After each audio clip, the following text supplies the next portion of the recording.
Todo mundo bem? Como é que vocês estão? Animados? Espero que sim, morrendo de saudade da minha pessoa, porque hoje é aula de literatura! Isso mesmo, hoje é aula de literatura e nós vamos aprender sobre a produção literária trovadoresca, tá? Então nós vamos ver o que aconteceu durante a produção literária trovadoresca. Não se esqueçam que quando a gente está falando do trovadorismo, nós estamos falando de uma produção que ainda não era feita em língua portuguesa, mas sim em galego-português. Isso porque, territorialmente, Portugal ainda não tinha as divisas que nós conhecemos hoje. Não se esqueça que a Galícia, que é um território espanhol, fazia parte do reino português nesse momento. Então, a língua, como nós a conhecemos, ainda não era, estabelecida. Por esse motivo, a produção em poesia teve mais força do que a produção em prosa, ok? Hoje nós vamos aprender tanto a produção em poesia, tá? Quanto a produção em prosa, certinho? Num primeiro momento, nós vamos dar mais destaque à produção em poesia. Como eu disse para vocês, a produção poética trovadoresca, ela era acompanhada de instrumentos musicais. Por isso que o trovadorismo tem esse nome, por causa dos trovadores. Isso mesmo. Por causa desse Por causa desse acompanhamento musical, essa produção poética era chamada de cantigas, ok? Então, as cantigas, elas apresentavam duas subdivisões de acordo com a temática de sua produção. A primeira subdivisão são as cantigas líricas, que são aquelas que falavam de sentimentos, de emoções, de amor. E a segunda subdivisão são as cantigas satíricas, que é aquela que fazia uma crítica social, certinho? Vamos nos concentrar nesse primeiro momento nas cantigas líricas. As cantigas líricas se tinham duas subdivisões, e sim, a gente sempre tem essas subdivisões. Elas eram conhecidas como cantigas de amor e como cantigas de amigo, tá? Não é difícil fazer a diferenciação delas, prometo. Você vai ver que é uma bobagem fazer a diferenciação delas, tá? Em ambos os casos, nós temos o trovador produzindo essas cantigas, correto?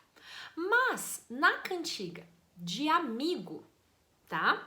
O eu lírico, ou seja, a voz do poema, é uma mulher. Vocês entenderam? Então, o trovador, ele escrevia como se fosse uma mulher na cantiga de amigo. Essa cantiga, ela era ambientada no campo, Então, para pessoas mais simples, consequentemente, com uma linguagem mais simples. Na cantiga de amigo, nós temos o eu lírico feminino, que chora, que pergunta ao rio, à natureza, que questiona, a saudade de seu amado, de seu amigo. Vocês entenderam? Eu vou mostrar um exemplo para vocês que vai ficar super claro. Além disso, na cantiga de amigo, nós temos também os paralelismos. Ó a Capitu conversando com vocês. Os paralelismos. Os paralelismos, eles são nada mais são do que repetições. Isso mesmo. Hoje em dia, os paralelismos seriam os nossos refrões, que facilitam a nossa leitura, que dão ritmo, musicalidade. Existem dois tipos de paralelismo. O paralelismo de par de estrofes e o lei-chaprem.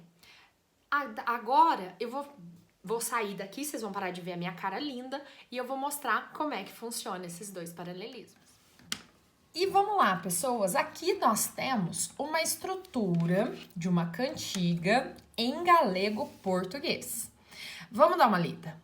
Ai flores do verde pino, se sabedes novas do meu amigo, ai Deus, eu é. Ai flores do verde ramo, se sabedes novas do meu amado, ai flores, ai Deus, eu é. Se sabedes nova do meu amigo, aquele que mentiu do que pôs comigo, ai Deus, eu é. Se sabedes novas do meu amado, aquele que mentiu do que me há jurado, ai Deus, eu é. Vós me perguntastes pelo vosso amigo, e eu bem vos digo que é vivo e sano, ai Deus, eu é. Vós me perguntastes pelo vosso amado, e eu vos digo que é vivo e sano, ai Deus, eu é. Observem aqui que nós temos, para começar, uma linguagem simples, né, com repetições, ok? O ambiente é pastoril, porque nós temos a indicação do campo, né? E nós temos um eu lírico feminino, né? Uma mulher, né, que chora, né, que pergunta, né, tá perguntando para as flores, cadê o amigo dela? Cadê o amado dela, não é mesmo? Quando nós temos uma linguagem mais simples, um ambiente pastoril e um eu lírico feminino, nós temos, consequentemente, uma cantiga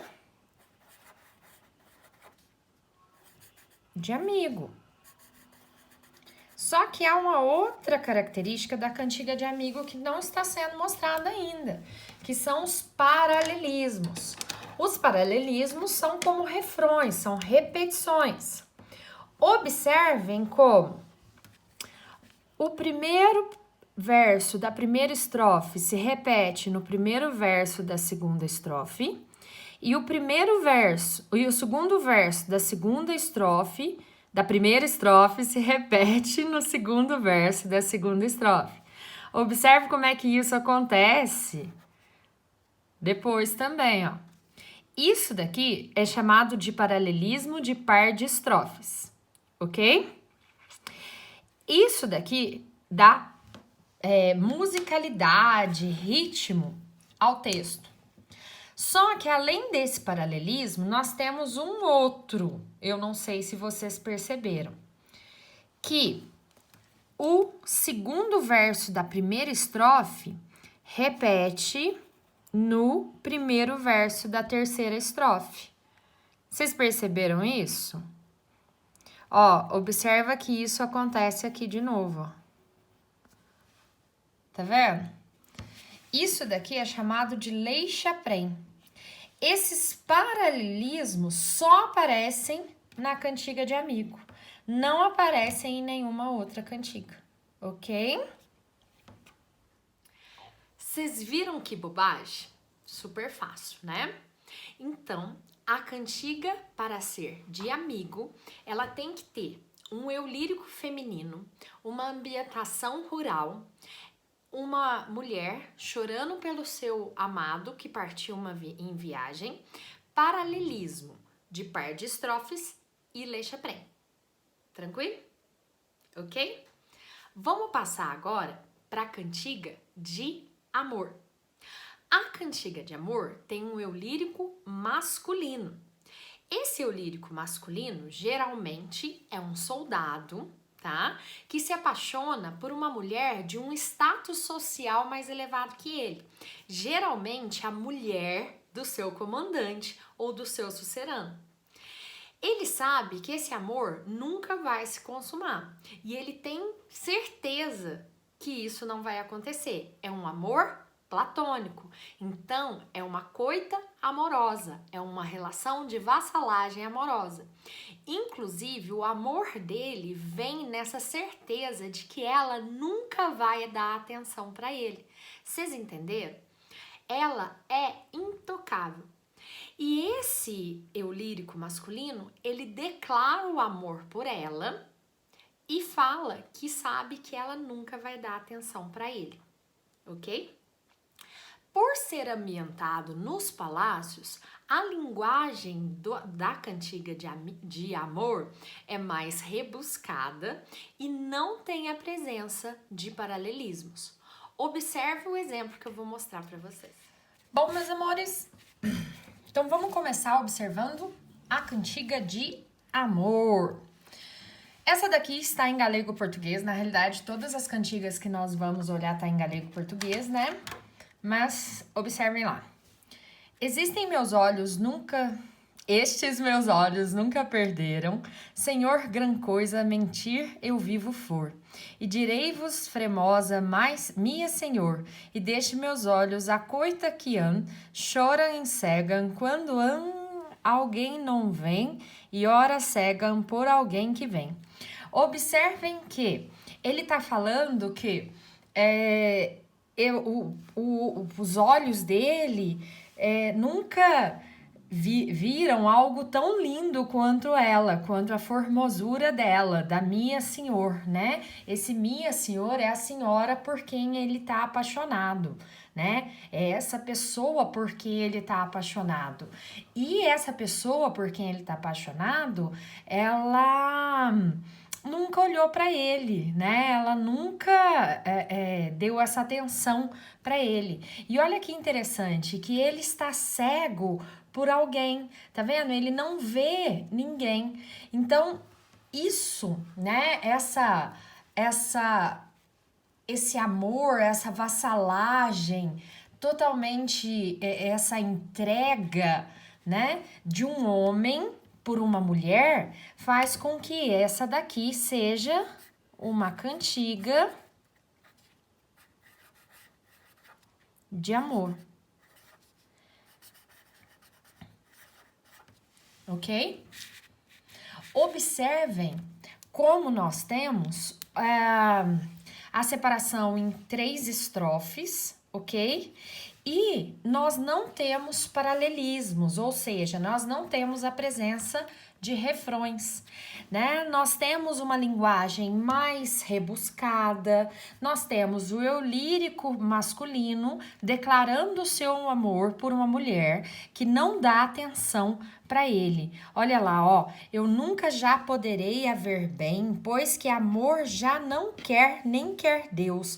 Então, tipo assim, ó, ele já sabe que nunca vai ter acesso a esse amor. Olha lá, ó, mas os cativos desses olhos meus morreram sempre por ver alguém. Então, tipo assim, ele é escravo dos olhos da amada. Ele sabe disso, que a amada nunca vai dar atenção para ele, mas ele nunca vai deixar de amar essa mulher. Isso é a vassalagem amorosa. Então, ela é sucerana dele, ele é seu vassalo. Vocês entenderam? A vassalagem amorosa, a relação do feudalismo aparece aqui nesta cantiga de amor. Ok? Fala sério, gente. Não é uma bobagem a diferenciação das duas? Agora eu vou colocar uma ao lado da outra para vocês verem que é facílimo fazer isso. Então, meus amores, para fazer uma diferenciação básica da cantiga de amor para a cantiga de amigo, vocês precisam lembrar que na cantiga de amor o eu lírico é masculino, o ambiente é palaciano e é sempre o homem declarando o seu amor por uma mulher impossível, tá? Um amor platônico. Na cantiga de amigo, o ambiente é rural, nós temos sempre uma mulher perguntando à natureza cadê o seu amigo, seu namorado que saiu em viagem, ok?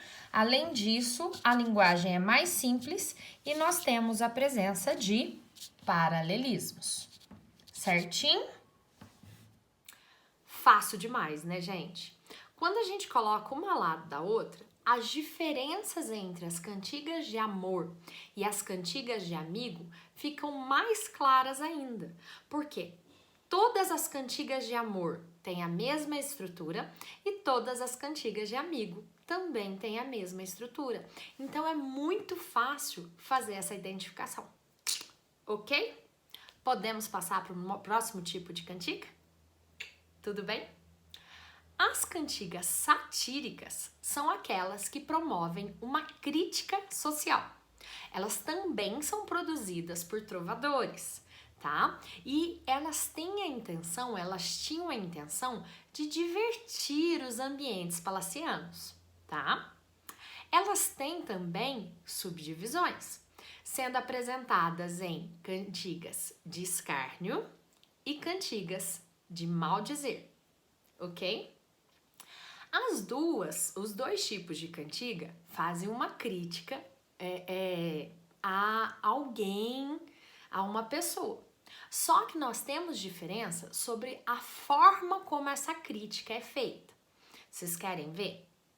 Nas cantigas de escárnio, nós temos uma crítica mais leve, consequentemente com uma linguagem também mais leve e sem a citação, ou melhor, a identificação direta da pessoa que está sendo criticada. Vou mostrar o exemplo para vocês. Observem esse trecho aqui, ó. De um certo cavaleiro sei eu por caridade, que nos ajudaria a matar tal saudade. Deixei-me que vos diga, em nome da verdade, não é rei nem é conde, mas outra potestade, que não direi, que não direi.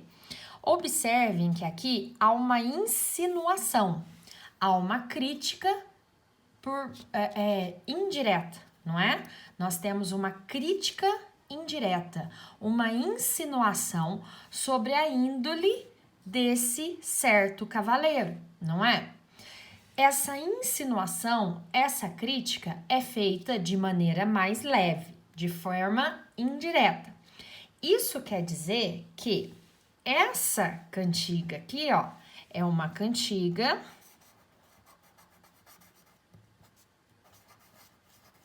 de escárnio. Vocês entenderam? Porque há essa crítica indireta, certinho? Ficou fácil, não ficou? Quando a gente compara com a cantiga de maldizer, fica mais fácil ainda de observar. Porque na cantiga de maldizer, a gente tem a identificação da pessoa que está sendo criticada e, logicamente, uma crítica mais pesada. Consequentemente, palavras mais baixas e uma crítica mais dura. Observem o modelo, o exemplo que eu vou mostrar para vocês. Todo mundo observando esse trechinho aqui, ó. Trovas não fazeis como Provençal, mas como Bernaldo e o de Bonaval. O vosso trovar não é natural. Ai de vós, como ele e o demo aprendeste, em trovardes mal vejo eu o sinal, das loucas ideias em que empreendestes. Observem como é que aqui a gente consegue identificar que a pessoa que está sendo ofendida é um trovador, não é mesmo? E que esse trovador não sabe trovar como um provençal, mas uma trova como Bernaldo, que a gente precisa saber, deve ser alguma coisa bem pejorativa. Que essa trova não é natural, tanto é que parece que ele aprendeu a trovar com o diabo. Olha para você ver que coisa pejorativa, né? Que ele trova muito mal com loucas ideias. Aqui nós temos não uma crítica indireta, mas uma crítica direta. Uma crítica em que é possível identificar a pessoa que está sendo criticada. Inclusive, uma crítica muito dura, não é verdade, gente? Uma crítica mais pesada. Quando nós podemos identificar a pessoa que está sendo criticada, há o uso de palavras mais pesadas e a crítica é direta, nós temos uma cantiga de maldizer.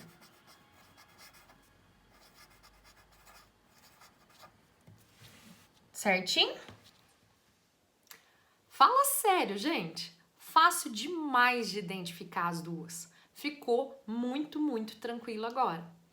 Quando vocês colocam uma ao lado da outra, fica super fácil de identificar qual que é a cantiga de escárnio e qual que é a cantiga de mal. Facilitei a vida de vocês, né? Eu sei, eu sou demais. Eu também acho que eu sou demais. Mas é o seguinte, meus amores. Vocês devem estar pensando assim, putz, Thaís, todos os trovadores escreviam somente nessas 4 temáticas? Sim, pelo menos a produção poética, trovadoresca, que chegou até a gente, e isso é importante vocês pensarem. A gente conhece a produção, né, através do que chega até a gente. Nós não vivemos na época para saber exatamente o que eles escreviam, mas por meio de análise histórica, né, por meio de análise de documentos históricos, o que chegou até a gente é esse tipo de produção poética. Então, a produção poética trovadoresca se resume à produção de cantigas, sejam elas líricas, que se dividem em cantigas de amor e de amigo, ou satíricas, que se dividem em cantigas de escárnio ou de maldizer. Não se esqueçam que essas cantigas eram produzidas por trovadores ou segréis e eram declamadas por segréis ou jograis e acompanhadas por soldadeiras. E eu vou mostrar para vocês agora uma diferença de uma cantiga escrita em galego-português e uma cantiga traduzida para o nosso português. E aqui tem uma cantiga do Martim Kodax para quem quiser ver a diferença entre a cantiga em galego-português e em português traduzido. Ondas do mar de Vigo, se vistes, meu amigo, e aí Deus se verá cedo?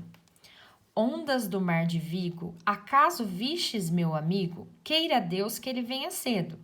Então, o eu lírico feminino está perguntando pro mar de Vigo se por acaso, se ela viu, se o mar viu o seu amigo, pedindo a Deus que ele venha cedo.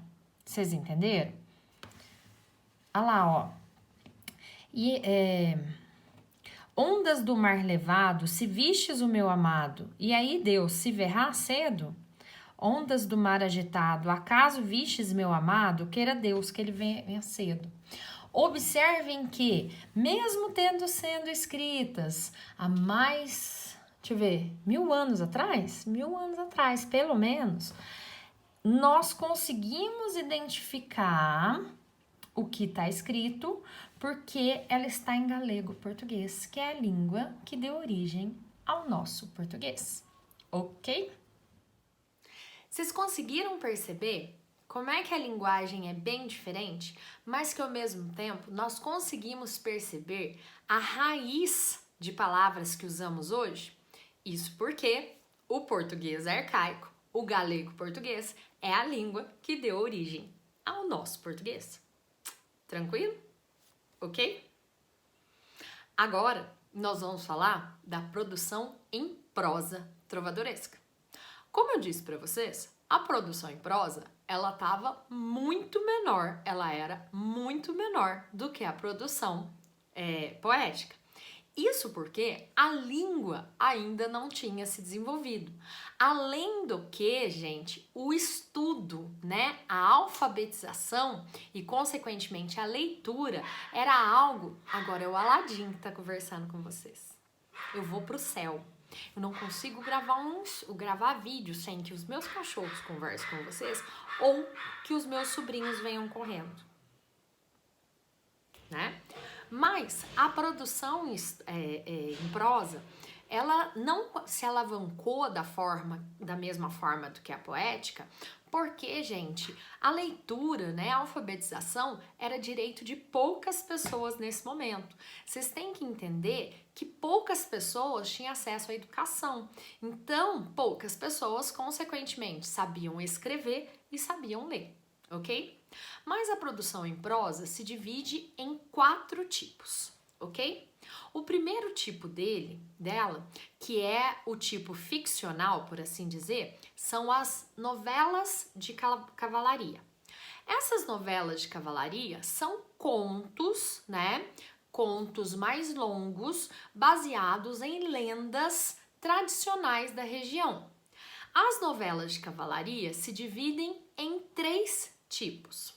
O ciclo bretão, que contam as histórias do rei Arthur e os cavaleiros da Távola Redonda. Caso você não conheça o rei Arthur, o que você está fazendo da sua vida que você não sabe isso? Mas falando sério, o ciclo bretão, ele conta a história do rei Arthur e dos cavaleiros da Távola Redonda. Aí você deve estar pensando assim, Thaís, mas a história do rei Arthur não é uma história portuguesa. Não, não é uma história portuguesa. Mas a lenda de rei Arthur já tinha corrido por toda a Europa e era conhecida por toda a Europa. Então as novelas de cavalaria faziam parte já, né, a lenda do rei Arthur já fazia parte do imaginário europeu de forma geral. Por isso que ela integra o ciclo bretão das novelas de cavalaria portuguesas, ok? O segundo ciclo das novelas de cavalaria é o ciclo clássico.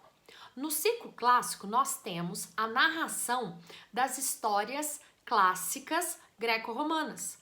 Então, por exemplo, a história do calcanhar de Aquiles é contada por aí. A história do presente de Troia, né, do cavalo de Troia, de Helena. E é o mesmo caso do ciclo bretão.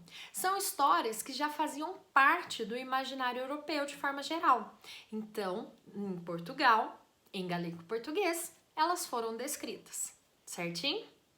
Por último, nós temos o terceiro ciclo das novelas de cavalaria, que é o ciclo carolíngio. O ciclo carolíngio conta a história das aventuras de Carlos Magno e os 12 pares da França. Vocês devem estar pensando assim, pô, Thaís, mas os portugueses não contavam as suas histórias? Nesse momento, não. Mais pra frente, nós vamos viver um momento de nacionalismo, de orgulho e aí sim de contação de histórias da nação portuguesa. Mas, nesse primeiro momento das novelas de cavalaria, o que nós temos é uma reprodução das lendas europeias de forma geral. Então, o ciclo carolíngio é a reprodução das histórias de Carlos Magno e os 12 pares da França, ok? Essas são as subdivisões das novelas de cavalaria. Mas vocês lembram que eu falei para vocês que eram 4 tipos de produção em prosa? Os outros 3 tipos de produção em prosa do trovadorismo, elas tiveram menos representatividade do que as novelas de cavalaria, mas foram tão importantes quanto. A primeira delas são as agiografias. Agiografias, que nada mais é, do que a narração, a biografia da vida de santos. Então, toda família, né, toda igreja, toda paróquia tinha o seu livro de agiografias, tinha a narração da vida dos santos. Vocês entenderam? Hoje em dia, nós ainda temos essas agiografias, esses livrinhos que contam a vida dos santos, ok? O terceiro tipo de produção em prosa do trovadorismo são os nobiliários, que na realidade eram árvores genealógicas, descrições da genealogia das famílias tradicionais portuguesas. Você tem que pensar, gente, que nessa época era super importante, hoje em dia o povo também faz isso, mas nessa época era super importante você dizer que você era parente de tal pessoa. Então havia um estudo cuidadoso, cauteloso de quem eram os seus parentes, entendeu? De quem você era descendente. Então, os nobiliários nada mais eram, né, do que esse tipo de registro. Certinho? Alguma dúvida? E o último tipo de produção em prosa trovadoresca são os cronicões, ok? Os cronicões, eles são a primeira tentativa de registro historiográfico português. Então, os cronicões, eles tinham a intenção de tentar registrar o que acontecia em Portugal, de forma geral. Então é lá que nós temos os primeiros registros da história portuguesa. É uma tentativa, ok? Deu para entender? Ficou claro? Eu sei que eu trouxe muito conceito, eu sei disso, mas eu tentei fazer de uma forma que ficasse o mais explicado possível. Tanto é que esse vídeo ficou gigante. Eu até sei disso, gente, que ele ficou gigante. Mas tenham pena da professorinha que tentou explicar o negócio, o Paranauê, da melhor forma possível. E é isso, tá? Qualquer dúvida me avisem, tô à disposição, me gritem, não fiquem com a dúvida encruada e é isso. Um beijo da titia Thaís.